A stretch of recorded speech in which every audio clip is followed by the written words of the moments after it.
story you are about, the names have been changed to protect the innocent.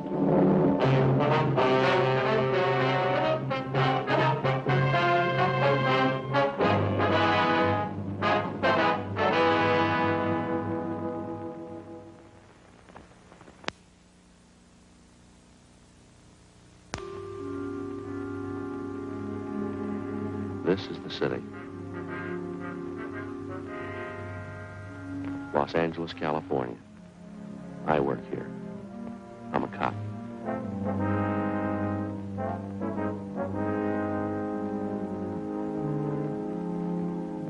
It was Monday, April 20th. It was windy in Los Angeles. We were working the day watch out of traffic division, hit and run felony detail.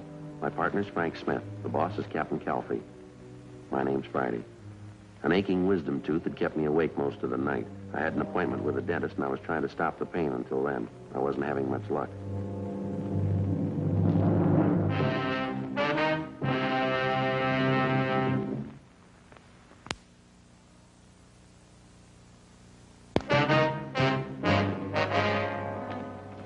Hi, Joe. Morning, Frank. How's tooth? Not much better, still aching. Oh, it's rough. A lousy thing kept me awake most of the night. You checked with that dentist I told you about? Yeah, I did. He says it's a wisdom tooth. This one right up here. Let's see it. Well, it's this one here. Well, don't you want to show me? No, not particularly. Well, I'd like to see it. Why? Well, Joe, I know a little about wisdom teeth.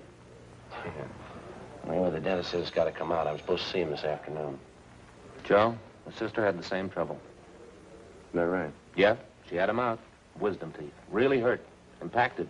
You know what that means? Jammed right up in there. Just hanging onto that jawbone. Yeah, I know. Had to pull them right out. Hurt terrible. Yeah. And Joe. Yeah? Turn around this way, will you? A little more. Now, turn the other way. Yes, sir. Well, what's the matter now? Puffy. What? Your face is all swollen. It's puffy. Yeah, well, it didn't look that way to me in the mirror. You take my word for it, Joe. Face is swollen. Right there, see? Puffy. Yeah, it sure is tender. I imagine it is, Joe. Sure is funny about wisdom teeth, isn't it?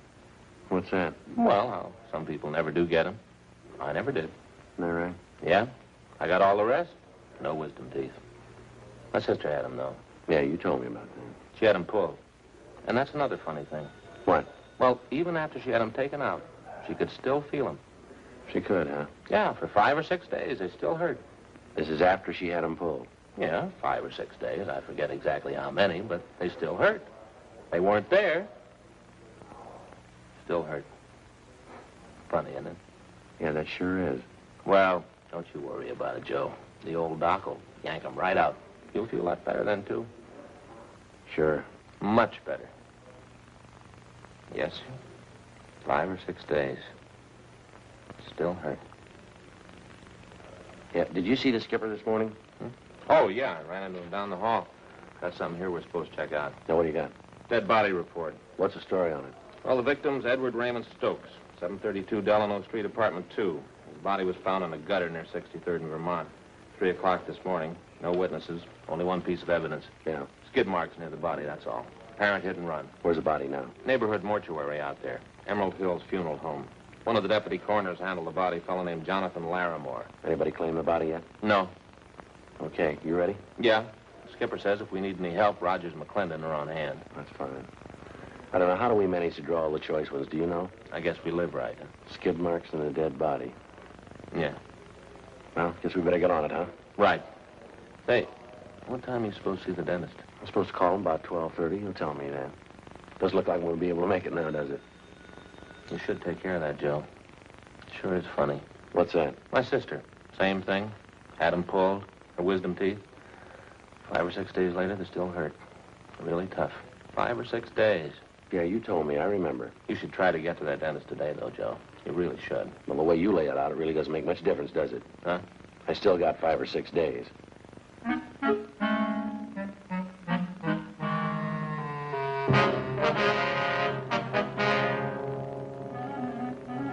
8:33 a.m. Frank and I drove out to 63rd and Vermont and rechecked the spot where the dead body of Edward Stokes had been found. According to the report, the body was found 2 feet west of the easterly curb and 32 feet north of 63rd Street on Vermont. We examined the skid marks closely. They showed definite signs of being a lot older than 24 hours. The consistency of the rubber was weak, and there were heavy dirt smudges over them, indicating more wear than they could have possibly had since the estimated time of the victim's death. We got back in the car and drove to the Emerald Hills Funeral Home at Vernon and Denver Avenue.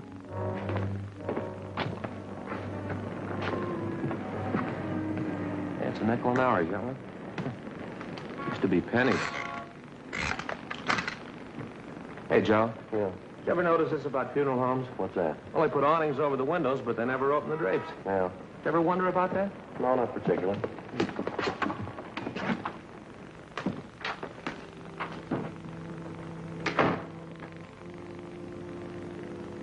Sounds like a funeral going on, doesn't it? Yeah. Still hurt? Yeah, a little bit. Still swole, too.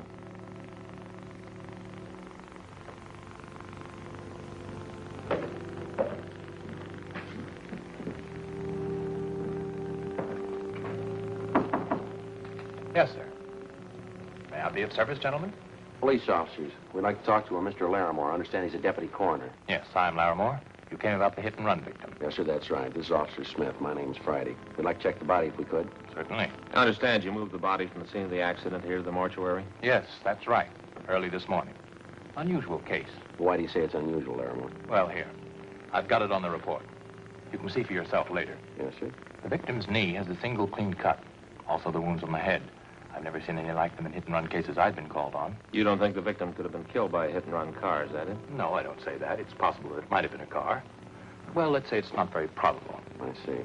Has anyone at all inquired about the body, Larimore? No one, no. Funny. Would you excuse me for a moment, please? I have to check down the hall. I'll be right back. Be right back. You can see the body then, if you like. Thank you.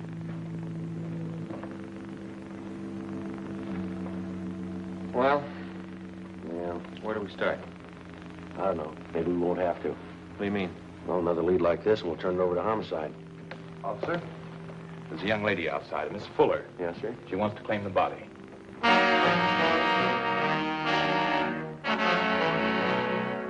The girl was shown the body. She identified it as that of Edward Raymond Stokes. She gave her name as Marion Fuller, the victim's fiancée. After she recovered from her shock, she asked if she might sit down for a while and rest. How long did you know Edward Stokes, Miss Fuller? About 6 years, on and off.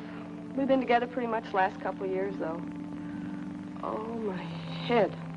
Terrible headache. Would you mind telling us exactly what happened while you were with Stokes last night? Everything you can remember. Oh, I can't think. This headache's killing me. Well, we should try, Miss Fuller. It's important. Well, Eddie and I had dinner at the Spanish Oven, place down on South Pig. That was about 7:45. Then we drove out to the Brown Barrel on Vermont. You know, the bar I told you about? Well, Eddie and I go there most of the time. We stayed there and drank and played a little shuffleboard. Yeah, go ahead. Well, we stayed a little too long and we drank a little too much. I started talking to this fellow next to me. Eddie got sore. He always got jealous when he was drunk. Poor Eddie. Did Eddie fight with this other man, Miss Fuller? No, I stopped him. That made Eddie mad. He never could drink right. Always wanted to pick a fight. Who was the other man, do you remember? No, I don't. I guess I had a lot to drink, too. Just some guy at the bar. Oh, this headache. Well, this won't take much longer. Just a few more questions. Would you hand me the rest of that water, please? Sure. Thanks.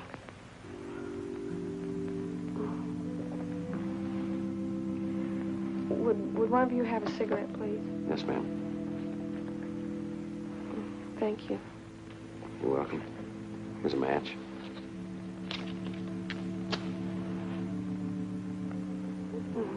I don't believe you got that. Thanks.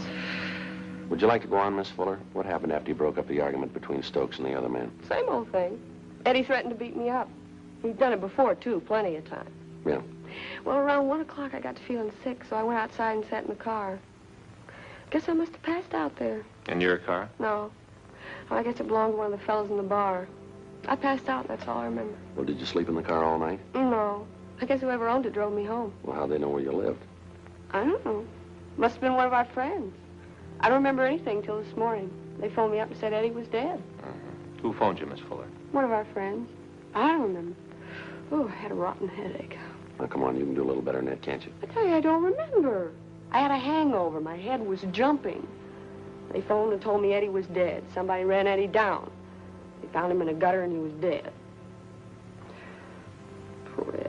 All right, Miss Fuller. Wonder if you'd mind coming with us. Where are we going? Downtown. We'll have a stenographer take your statement. We have a few more questions to ask you. Oh, look, can't you leave me alone? I got a terrible hangover. I never had one as bad as this before. Neither has Eddie. Come on, let's go.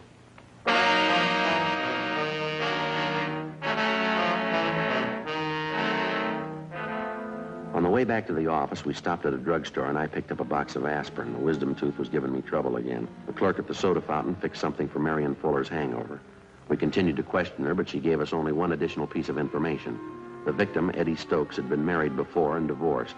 His ex-wife lived out in the valley with their 2 children, and on several occasions she came to see Stokes at the Vermont Avenue bar when he failed to make the monthly payments for the support of the children. Each time they had argued bitterly. We had a police stenographer take the Fuller woman's statement, and then she was released. 10:45 a.m. Sergeants Rogers and McClendon were assigned to check out the Vermont Avenue bar where Stokes had last been seen alive. Frank and I drove out to the valley to the home of Catherine Stokes, the victim's former wife. We told her what had happened. I guess I shouldn't be surprised. Excuse me, I can't help it. It looks like it could have been a hit-and-run driver, ma'am. We've been assigned to investigate. Oh, I don't think I'll be able to help much. Eddie and I have been divorced almost 5 years now. I see. The judge said he could visit the kids on weekends. He never came around, though. Eddie never had any feeling for the kids. How many times have you seen your ex-husband in the last 5 years? I'm not sure. About a dozen times, I guess. Well, when did you see him last? Last week, I think it was. Yes, Thursday of last week. He hadn't sent any money for the kids' support for 3 months. I hated to chase after him like that. Always so embarrassing. There wasn't anything else I could do. Where did you meet him, Mrs. Stokes? At that bar he used to hang around. It's over on Vermont.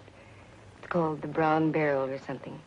He was drinking quite a bit, always drinking. I asked him for the money. We argued as usual. Yes, ma'am. Is there anything I can get you? I think there's a bottle of beer in the icebox. No, thank you, ma'am. Do you happen to know anybody by the name of Marion Fuller? Yes. Eddie mentioned her. She's no good.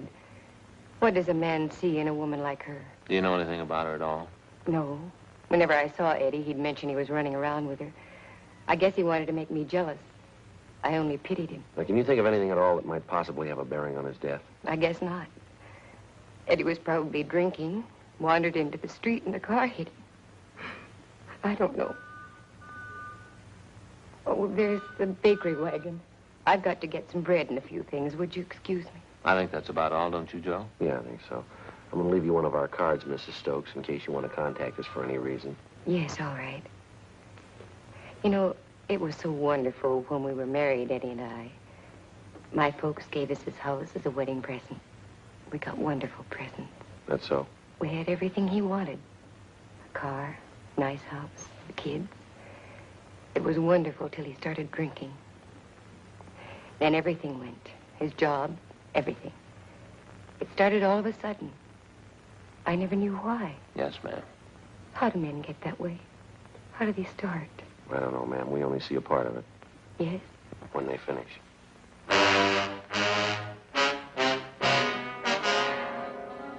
12 noon. Frank and I drove back into town to Vermont and 63rd Street for a meet with Sergeants Rogers and McClendon. They told us they'd checked out the bartender who'd been on duty the night before and also 7 of his customers. Their stories were almost identical. Each of them remembered seeing Eddie Stokes at the bar. Each of them remembered he was playing shuffleboard, that he was drinking heavily, that he left the bar at about 1:45 a.m. All of us had the idea that for some reason the bartender and the customers were lying. In most cases, it's hard to find 2 witnesses who tell identical stories, let alone 7. For the rest of the afternoon, Rogers, McClendon, Frank, and I spent our time canvassing the neighborhood in the vicinity of the Brown Barrel Tavern. 4:45 p.m., we checked the proprietor of a small butcher shop 2 blocks down the street from the tavern. Yes, sir, gentlemen. Can I help you? Police officers, you Mr. Murray? Yes, sir. I'd like to ask a few questions. Sure, glad to help if I can. You ever been in the Brown Barrel Tavern just down the street a couple of blocks? Brown Barrel? Yeah, I go there all the time. When was the last time you were there, Mr. Murray? Last night, wife and I went to the movies. We dropped in at the Barrel on the way home for a beer. I see. About what time was that, would you know? Oh, pretty close to 2. What's the matter? Some kind of trouble? Did you notice anything unusual while you were in there? Anybody fighting or arguing, something like that? No, we were only in there a couple of minutes. Well, now that you mention it, there was something funny happened. What was that, sir? Well, the bartender, Carl, and half a dozen of the neighborhood gang were back in one of the booths talking together. They seemed kind of nervous. None of them seemed to be having a good time. Yeah? The wife and I yelled hello at them, but they kind of gave us the go-by. Then this drunk came up to us. Never saw him before. Don't know who he is. I see. Say, excuse me, I've got an order to get out. Would you boys like to step back here? We can talk. Fine, thank you. Yeah, this drunk comes up to us and he whispers to me, say, you better get out of here. There's been a fight. Well, I don't pay much attention to him. He's pretty drunk. Could hardly understand him. I guess they have lots of fights in there anyway. Is that all he told you? There'd been a fight? Yeah, that time. But he came back a couple minutes later and whispered the same thing. You better get out of here. There's been a fight, he said. Wife and I just laughed at him. I see. He said, I know all about it. The guy's been murdered.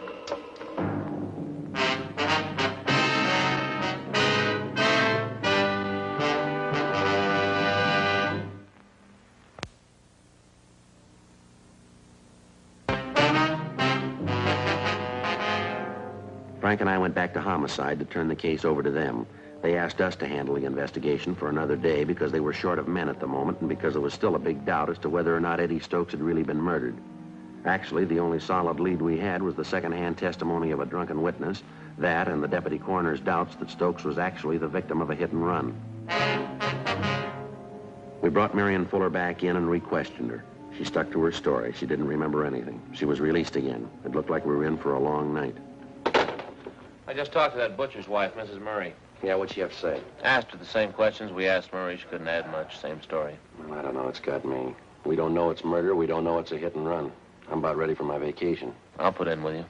That Fuller woman has got to know a lot more than she's telling us. Well, she's got a perfect out. She was drunk. The bartender swears to it. Well, that story's phony. It's got more holes than a piece of cheese. Whose car did she pass out in? Who drove her home? Who called her this morning to tell her that her boyfriend was dead? Hit and run felony, Smith. Oh, yeah, Rogers. Yeah? You did, huh? What's his name? I see. Yeah, we'll check it out right away. Rogers, he and McClellan are still out at the bar. Finally got somebody to talk a little. Yeah, what'd they get? The bar boy out there. Says there was a fight. Happened about 1:30. Doesn't remember who was fighting, though. That's not much help, is it? The bar boy's name is Milner. He told Rogers he went outside about 20 minutes to 2 to put out the garbage. He saw the Fuller woman asleep in a car parked outside. Did he know the car? Did he get the license number? No, but he spotted something on the windshield. Yeah. A traffic ticket. Frank and I checked with the sergeant of the watch at 77th Street Division. He told us Unit 12A5 was assigned to the area where the Brown Barrel was located.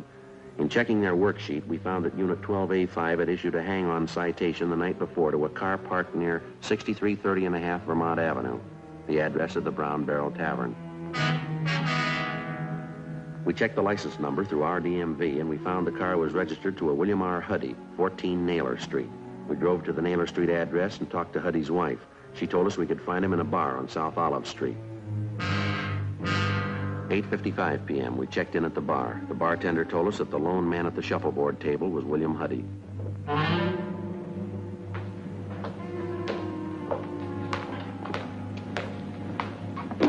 Your name William Huddy? Yeah, that's right. Police officers want to talk to you for a minute. Oh, what about? I'd like to ask you a few questions. What's the matter? Nothing, we just want to talk to you. Yeah, all right. Were you at the Brown Barrel Tavern out in Vermont last night, Huddy? Yeah, I was. Why? What's the matter? Do you know her, Marion Fuller? Yeah, she hangs around the place. Goes with a guy named Eddie. Did you drive her home last night? Yeah, matter of fact, I did. She passed out in my car. Nice kid, but she drinks a lot. I drove her home. You mind telling us what happened at that bar last night while you were there? Well, it was a pretty funny setup there. I came in about 9 o'clock, started playing shuffleboard with a couple of guys. Eddie Stokes was one of them. Yeah. Well, Eddie's not much of a player. He drinks too much, too. Hothead. Got in a beef with the guy at the bar over Marion. Nothing big, though. The guy left after a while. All right, go ahead. Well, that's about all. I left the place around 1:30. Eddie was beefing with some merchant seaman about that time. Real hot beef. Eddie was choosing him. He was giving the guy a bad time. Was the Fuller girl still in the bar at that time? No, but when I went outside, I saw her sleeping in my car. I drove her home, left her off, and then came back to the bar. That's when they told me. Told you what? They said Eddie had a fight with this merchant seaman. They said it'd be better if we kept it quiet. Who told you that? Carl, the bartender. But I got the real story from one of the fellows I was playing shuffleboard with, Leo McCarty. What'd he tell you? Oh, he said when Eddie Stokes left, the merchant seaman followed him out, said he chased Eddie. McCarty went out about 5 minutes later. Yeah. The merchant seaman was gone. Stokes was lying in the gutter down the street. Did McCarty look at him? Yeah, I said Stokes looked pretty bad. Said he looked like he was dead. But I wouldn't believe that if I were you. Why not? McCarty always exaggerates.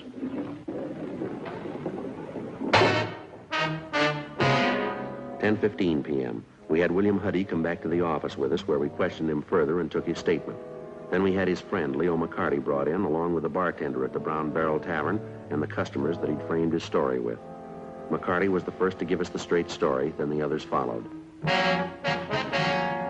The bartender, Carl Jansen, who also owned the bar, was the last to break. How about it? What do you mean? Now, look, Jansen, you could have given us a straight story the first time. Well, what about the publicity? Now, how would that look, a murder in my place? Yeah, well, it could work out worse than that, Jansen. You've been withholding evidence. You talked these people into the same deal. I had to protect myself. It would have ruined my bar, the newspapers, all the talk, the scandal. It could wreck my business. I had to keep it quiet. Look, it's not my fault Stokes was killed. I didn't do it. I'm not to blame. No, but you know who is to blame. Now, how about it? Who is he? And he works on the ships. He comes in here most of the time when he's in port. What's his name? Henry Baxter. I cash some of his paychecks. Just a minute. Hit and run felony detail Friday. Who? Yeah, he's here. Yeah, just a minute. It's for you, Jansen. Yeah. Yeah, Frida. Oh, just a minute. Sergeant? Yeah. It's my wife. She's at the bar now. She thought you ought to know. What's that? Henry Baxter. Frida says he just came in. I talked to Jansen's wife and told her to delay Baxter as long as possible without arousing his suspicions.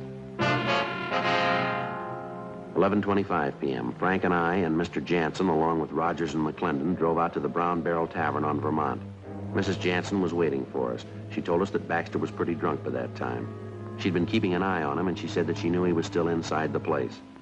Rogers and McClendon went around to cover the back entrance. We asked Mrs. Jansen to go back in the bar and give no indication that anything was wrong. She told us approximately where Baxter was sitting. We waited a couple of minutes until we were sure Rogers and McClendon were in position at the back of the bar. Then we went in.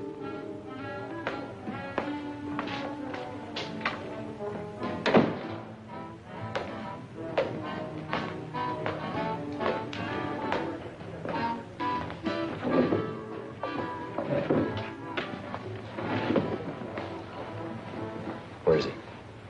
That's him over there. Fellow in the gray suit?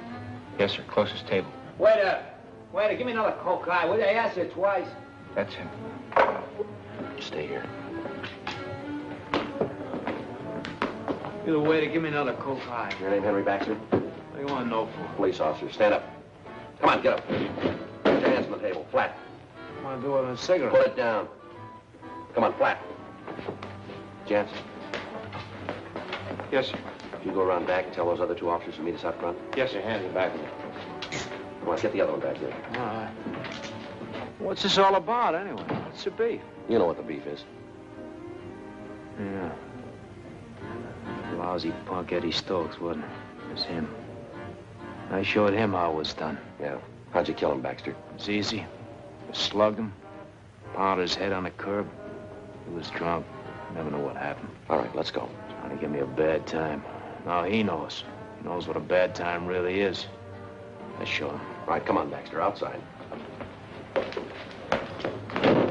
Come on, you can walk better than that. You lousy punk Eddie Stokes. I showed him how it was done, didn't I? I showed him. Yeah, you showed him. Come on. Thanks, Jansen. Yes, sir. You fellas want to take him downtown?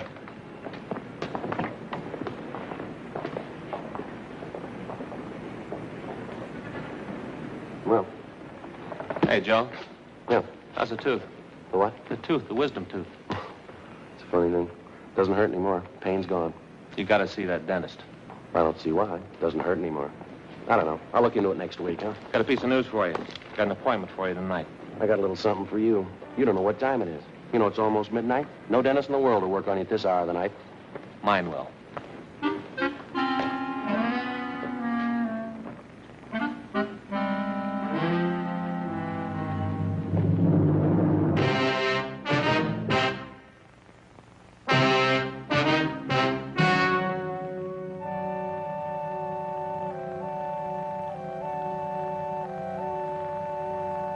On July 30th, trial was held in Department 92, Superior Court of the State of California, in and for the County of Los Angeles. In a moment, the results of that trial.